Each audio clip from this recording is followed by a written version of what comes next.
Hi,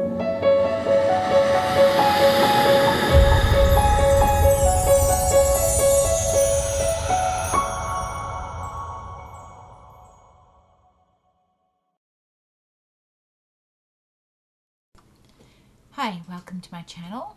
Today we're creating a 3-page special edition Christmas journal page. I'm starting with a piece of white cardstock.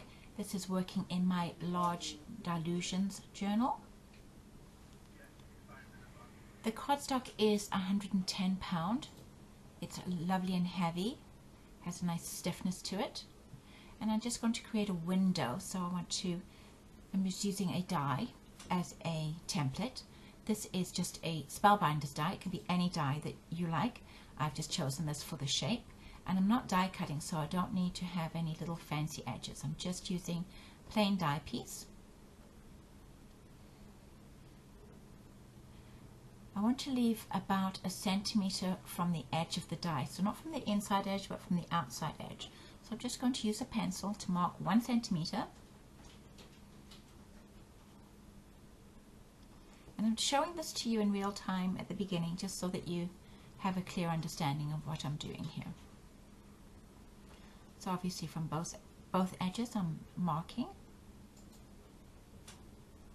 And then I'm going to place the die with the edge, the outside edge, at the 1 centimeter mark. And then I'm going to draw on the inside, as I'm not planning on die cutting this. It's just so easy to cut with a knife and a ruler.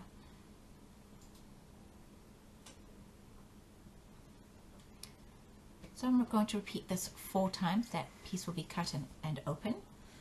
So 4 times. And then making sure I have that 1 centimeter edge. I'm doing it from the edge of the die, so I do have to put the die down there so I make sure.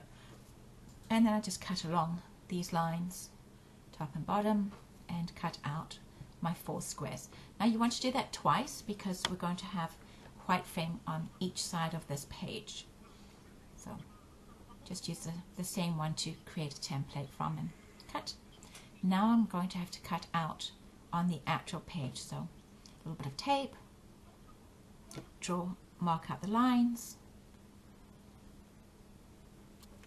Then I'm putting a piece of cutting board behind, and I'm going to cut these rectangles a tiny little bit bigger than what they actually are, so when I put the frames down I don't have to worry in case there's any little bits sticking out.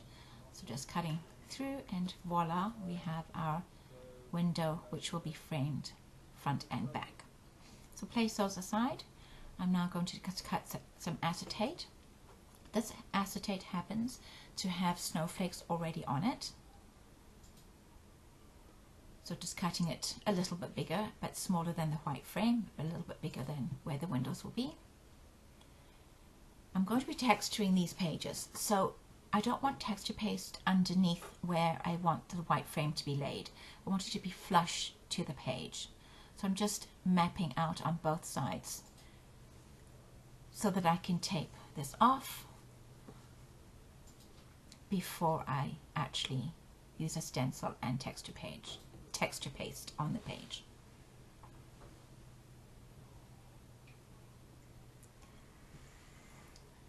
So I'm just using a low-tack tape, and I'm taping both sides at the same time to protect the pages. And the great thing about this is once you've taped both sides, your tape won't stick to front or back page because it actually covers itself. Yay!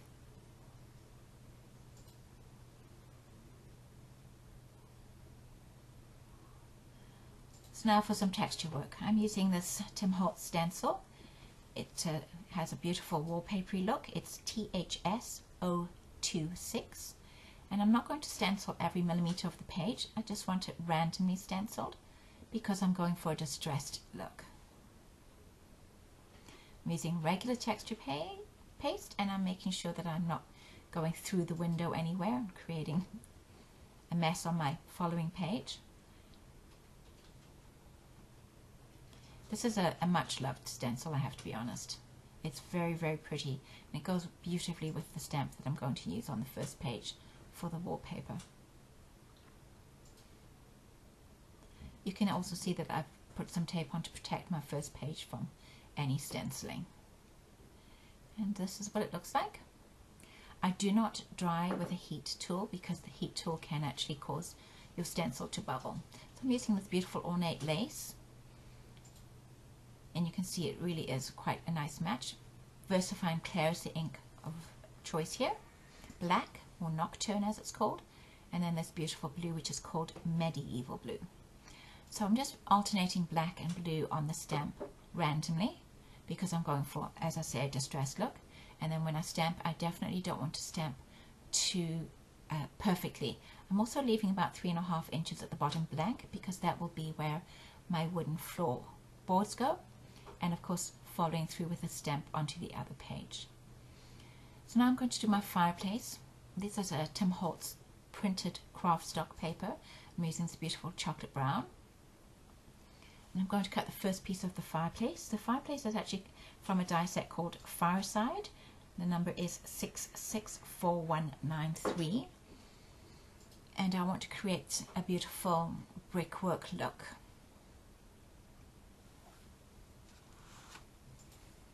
So to create the brickwork, I'm going to use the Texture Fades 3D 665462. It's called Mini Brickwork. And I'm using the black VersaFine Clair. And I'm going to ink up the inside, the part that is actually going to be going down onto the brown paper, pushing into the paper where the back of the bricks will be. I'm lining it up absolutely perfect, and there's like a little line actually on this die, so I'm kind of matching it up with that in the hopes that it won't be too obvious because the die piece is bigger than the folder, and this has a nice solid straight edge. Don't worry, we just flip it over, add some more ink, and I also spritz my paper before putting it into these 3D folders because it gives it a little bit more give, but in this instance it still has really pushed the paper to the point of it being very delicate. So I'm matching up each brick so that it doesn't look too bad. You can see there's a line there, but once I sand this paper, it's going to look great. The great thing about this craft stock that's printed is you can actually sand the printed part off, and then you'll see the color underneath. So I've cut the same die piece in black, and I'm using my Dries Clear, really good go-to glue. It sticks to everything, dries really quickly, and does dry clear. And now I'm sanding the brickwork, and look at how amazing that looks. So the black piece just gives it a nice strength to work from. Now I want to create a little backdrop into the insert of the fire, and to do this I'm drawing around the edge on a piece of cream cardstock. I'm using 3 colors of watercolor markers, dark chocolate brown, and that's going to be my first color, give me a nice smoky edge. This is a Zig watercolor marker, but please use whatever you have, and you know, obviously if you prefer Copic markers or whatever, alcohol markers, that works too. So then I use a nice rusty brick red and then an orange, and I'm just blending it with the blending tool, the blending marker I should say. This Distress Oxide is called Dried Marigold.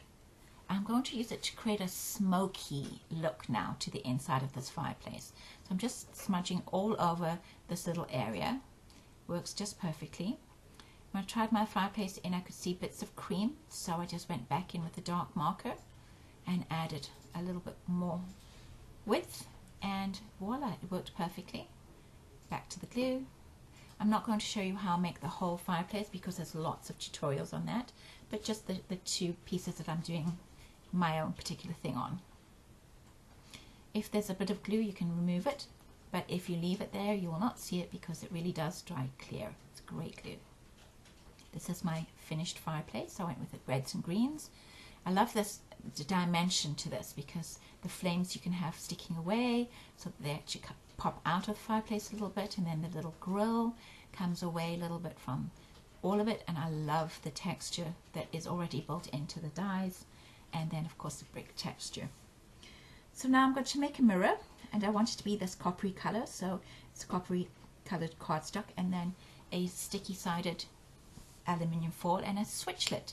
So the switchlet does cutting and embossing in one, much like an impresslet, but the difference with the switchlet is you can actually switch out the shape of your edging. So there's a little scallopy one, there's a little zigzaggy one, a little plain one, and these dies just attach with these magnets on the inside. And so make sure you spritz your paper with water, and all you have to do is run this through your die cutting machine. I only ran this twice and it embossed beautifully, but some people like to run 3 or 4 times. So I'm going to cut out a circle for the mirror, but I first want to distress this mirror before I put it together. So I'm using Salvage Patina Distress Paint. I'm just using my finger to rub it on, and then a dry cloth to rub a little bit of it off. And if you take too much off, you can always just add a little bit more on, and this is kind of the effect that you get. Just take the sticky back off of the aluminium foil, stick it in the middle, and you're going to have a wee little mirror like that. So now I'm just checking the scale of everything. Yes, I do like how it works. It matches quite well for me. And I need something, a tree. And I need something on the mantelpiece, definitely. So this is a D's Distinctly die, IME 158. I'm cutting 2 of them, one in like a peeled paint color of cardstock, and the other one in like a moss green cardstock. Glued them together slightly askew from each other, so one up, one down, but it needs the base. So I've gone back to the exact same color of chocolate brown cardstock. I'm just drawing on the back a little base, but too small, so go back in. As it's on the back, it really doesn't matter. So just fussy cut this out, and then I just used a black and white marker to add a little bit of light and shade.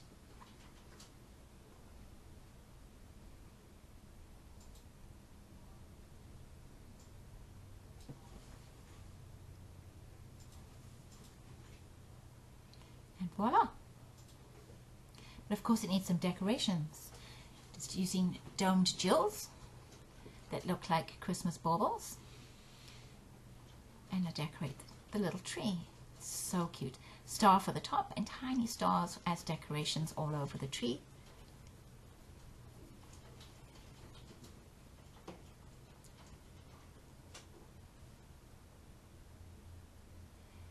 It is so sparkly and it's so cute. It's so perfect, and the scale works perfectly for me.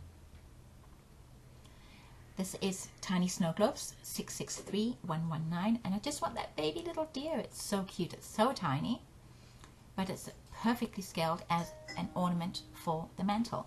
So just cut out 2 white cardstock and glitter them up with this rose gold glitter.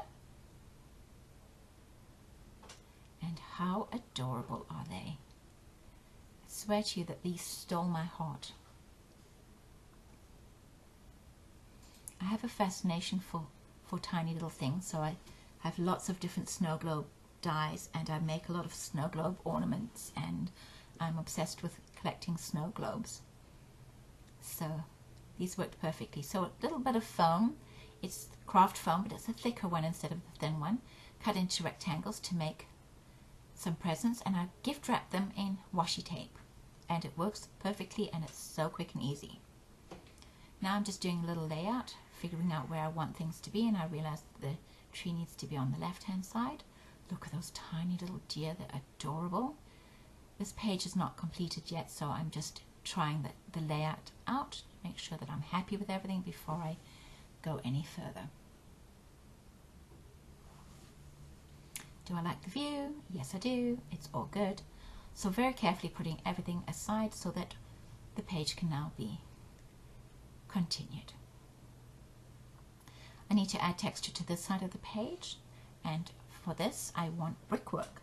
So I'm using a stencil, also by Tim Holtz, which is THS 038, and it's my most beloved stencil.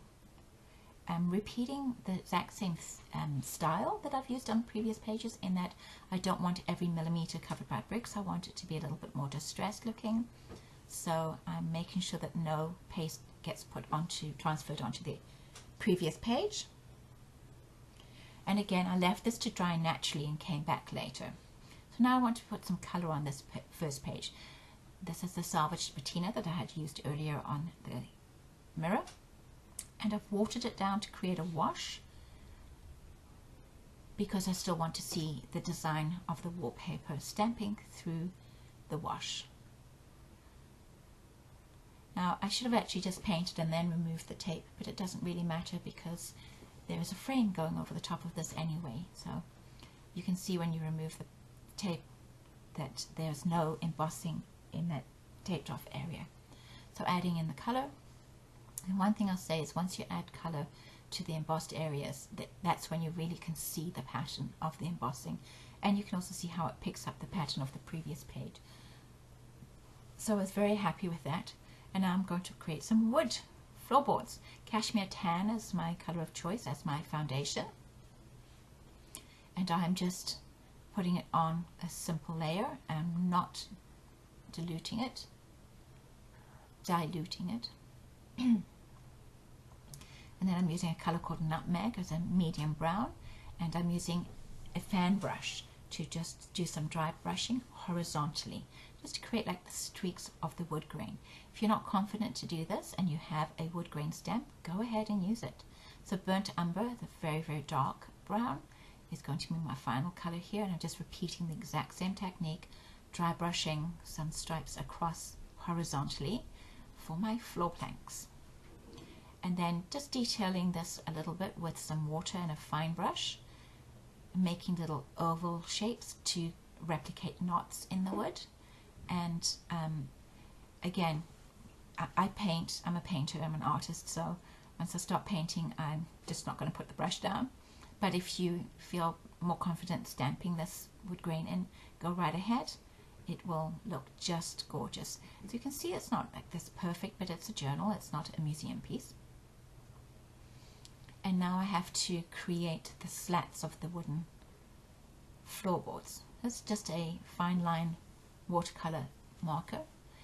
This marker has a fine line on one side and then a regular size marker nib on the other. And I'm creating the planks. I'm just eyeballing it, but if you feel the need to measure, go right ahead. To quote my favorite crafter, Tim Holtz, you do you. You can see here I'm too lazy to use the ruler. I just eyeball this, make some little lines for the floorboards.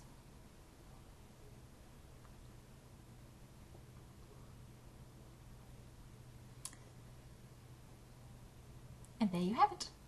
Look how cute that looks. Once you add a baseboard in, it really does look like a floor. It's so cute. So now I'm going to bring some of the brown into the blue of the walls. And for that I'm using Distress Oxide in Vintage Photo. And a French script stamp that is so overused in my house, you have no idea.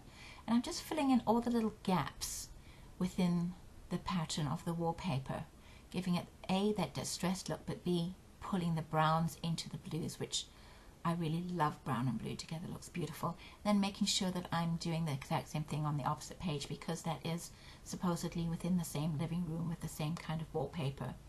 But it's just a little slightly different technique using the paste.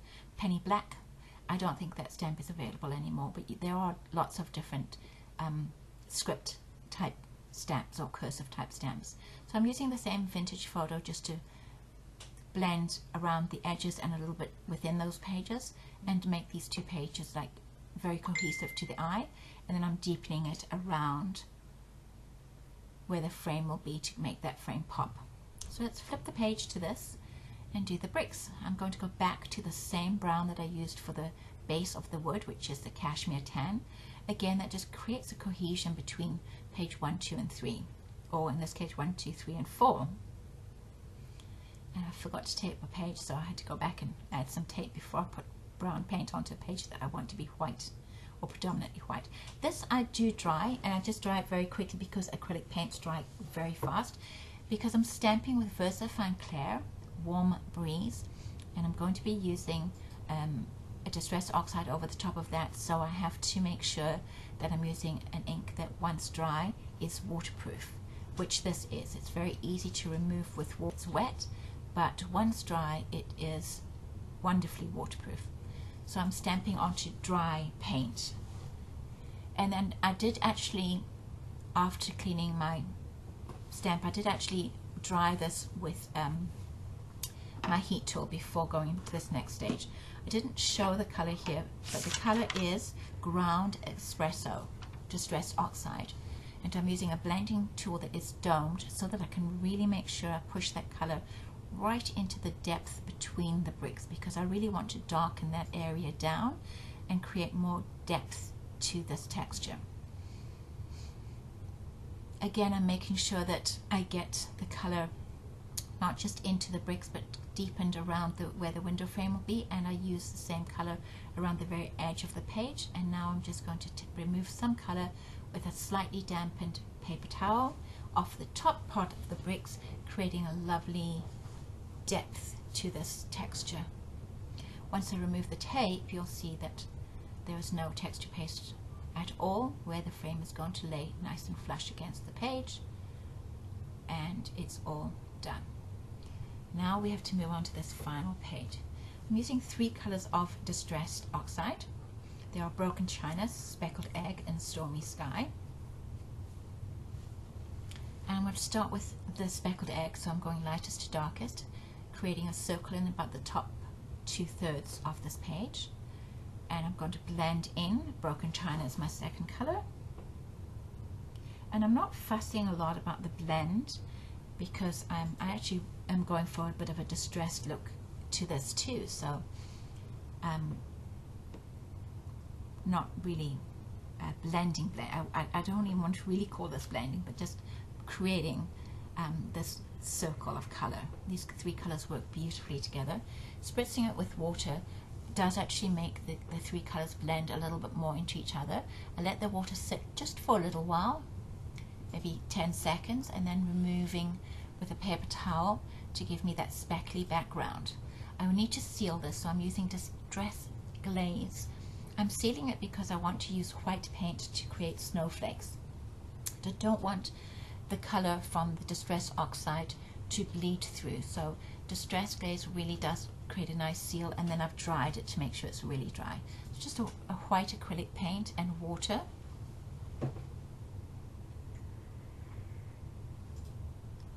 And then my speckling tool, which is called a splatter brush. It's also by Tim Holtz.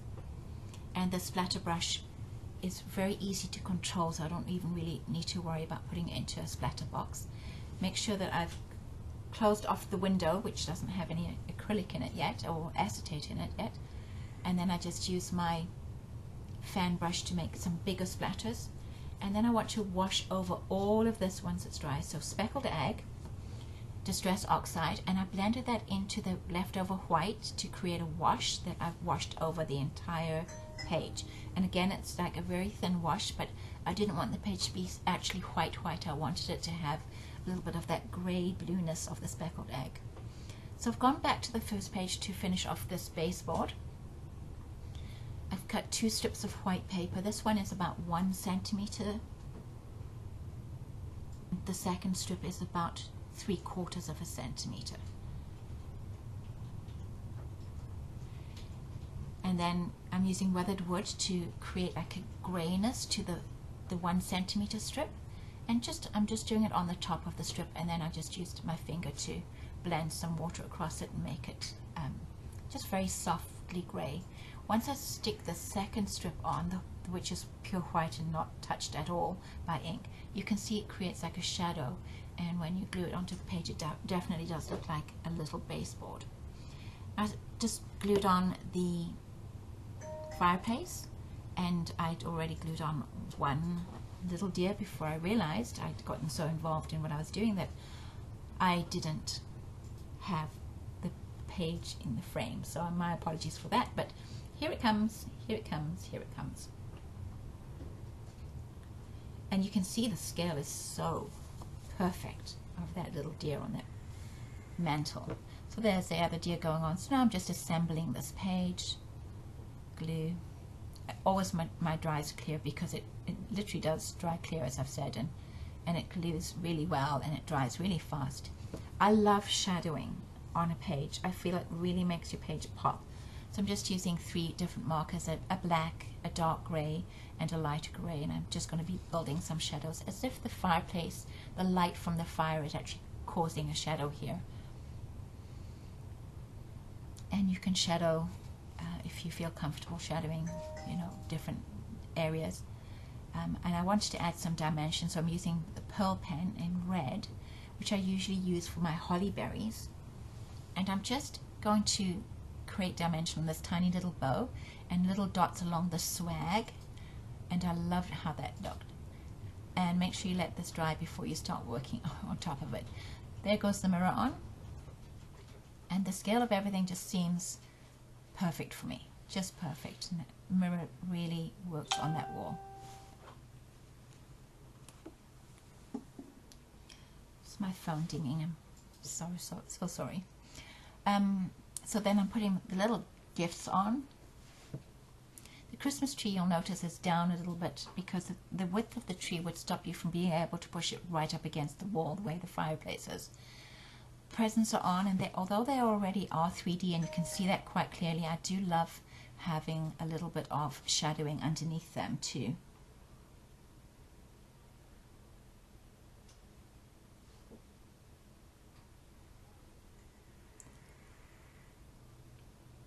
You can blend with your fingers because this is on a painted background, or you can use your markers to blend. And that page is basically done, so now we just have to get the construction done of everything else. So I'm putting my acetate on. If you don't have acetate that's already printed with little snowflakes, you can just sprinkle a splatter white paint onto your acetate, onto a plain acetate, and you'll get the same kind of effect. So I stuck this down, and then what I actually did was I put a book on top of it, and I opened the page and put a book on top of it until it was dry. Then I've gone in and I've stuck down the 2 white frames. I wanted a little bit of shadowing, so I shadowed on both sides with watercolor markers, but this side here I actually used just this chocolatey brown, and I used a kind of, and then on this page I'm just doing with black and a lighter grey. I'm just doing some shadowing as well, and you can see I did a little bit of a drop shadow on the right hand and bottom of each of the window frames within that main frame. Now I'm using this die. It is a Tim Holtz die, and the number is 665583. I'm cutting it 3 times in plain white, and 662426. I'm using these 3 deer, and I'm cutting it in the brown cardstock that I used for the fireplace. Again, that's just to bring cohesiveness between the first page to the last page. So I'm gluing down the trees, but I'm only gluing about the 2/3 of the way down. I'm not gluing the very top of the tree down on the page. I want it to stand away a little bit, and just for a little extra dimension. It's hard to show this in video, but in real life you can really see how the trees kind of pop away from the page. And I'm doing the same with the deer. I'm arranging them, do a little check to make sure that yes, I do like where they are, and then I glue down about the 2/3, bottom 2/3 of the deer so that their heads still stand away. And I always like to double check that I can see what I'm doing when I close that window, that I can see what I need. My grit paste, distress grit paste, is my go-to for snow. I like the fact that you can actually use it as it is and it looks like snow, or if you are like me and you're obsessed with glitter, sorry Tim Holtz, but I'm obsessed with glitter, you can glitter it up. So I've put some grit paste on the bottom just with a spatula, and now I'm going to do like a semicircle of tiny little snowflakes with the grit paste. And if you don't happen to have a die, then make sure you stamp your center before you do the grit paste. I'm just making a little bit of a sparkle here with some glitter, and now I'm putting my center on. I happen to have had the center for a lot of years. I've cut it in a dark gray because I wanted it to be if it's snowing, things always kind of fade a little bit into the background, so I wanted it to be like that, and I felt like black was just too heavy for it. Lots of sparkle on this page, but as I say, if you don't have a die but you do have a stamp, you can stamp it. And now you can see, if you're in the living room looking out, just looking at this beautiful tranquil scene. There's this fireplace, Santa's left the presents, nobody's around, and you're looking at this beautiful snowy calm scene. I just love that. And I love also that the two pages, while they're slightly different, one having texture page and one not, are still very, very well matched. So you flip the page and you can see this beautiful brickwork as if you're on the outside of the house, and the deer get to look in at this lovely warm fire and the presents left by Santa and the beautiful tree. The sparkle on this page, which kind of pulls and reflects the sparkle of the tree on the first page, is just gorgeous, so tranquil, especially against the lovely palest bluish greyish turquoisey color background created with the speckled egg and the white paint and into a wash. I hope you enjoyed this video. I'd like to take this opportunity of wishing you all the very best for the holiday season and the new year. Here are some still photos so that you can get to see the details a bit more close up. If you create a page or anything else inspired by this page and you'd like to share it with me, I'd love to see it. My email address is julie@juliebrashart.com. Thank you once more.